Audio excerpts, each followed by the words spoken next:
So, as I'm sure everybody knows, I have been pretty hard on Mappa recently. I've probably brought up how disappointed I am in them, I don't know, in more than a dozen videos, as well as being vocal about it on Twitter and in Discord. Let me assure you, though, it comes from a place of love. We all know that Mappa is capable of producing top tier content, and that's what I want to see from them. They aren't a studio that I want to see pulling the same money only mentality bullshit that everyone else is doing right now. Mappa seemed to be a studio that wouldn't do something as stupid as putting eye-meltingly bad CG in a billion-dollar franchise.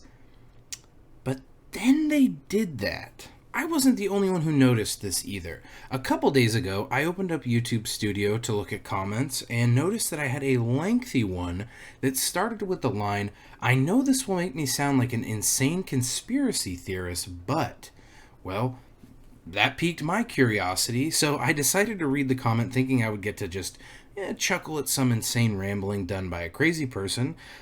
Instead, I became sad because what he said seemed like something that actually may have happened, so I figured I'd make it into a quick video for fun and for pleasure. Before that, we need to talk about Mappa's crimes for those who may not be familiar or those who need a refresher. During 2020, Mappa was given multiple series with either massive potential or ones already being established as a powerhouse.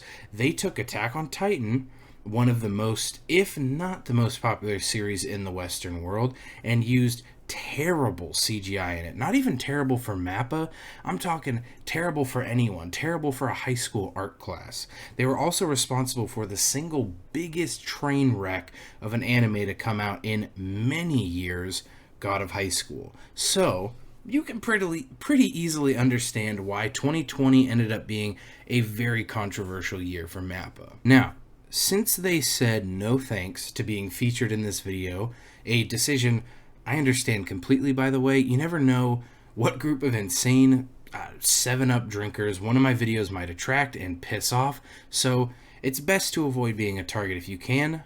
I will be paraphrasing here, though. Thankfully, the overall message is a pretty simple one. The theory is that because Mappa was essentially the upstart newcomer, other studios intentionally let them take on projects they couldn't handle, knowing it would hurt their reputation. So, let's expand on that a little bit. Let's talk about what lends this theory some legitimacy. Firstly, if we look at the amount of projects that they were behind in 2020, we see something confusing, startling, disgusting even. They were involved with 8 projects in 2020. Now, that might not sound like a lot, but consider this. In the previous year, 2019, there are 5 projects credited to them, which is already a serious step up from their yearly average of 3. So, we are talking about a year that has more than double the average workload in the same amount of time. Another interesting piece of information is that Mappa has significantly deviated from that yearly average twice before.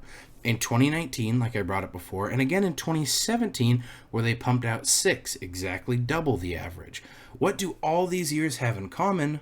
Well, they are regarded as some of Mappa's worst years overall in terms of consistency. So, Mappa knows that if they go beyond their 3 or 4 a year limit, bad things are bound to happen. But 2020 was the largest deviation and also their worst year yet.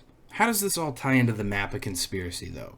Well, if there's a series worth animating, it's likely that multiple studios would be putting a bid in to be the one to make the adaptation. Following that logic, companies would probably put bids in knowing they wouldn't get them all, right? So, what happens if you do this and suddenly other studios pull out, meaning you get everything? Well, that mostly depends on the contract itself, which we will never 100% know a single thing about. Honestly, there's a 100% chance we will never know a single thing about, let alone all the details.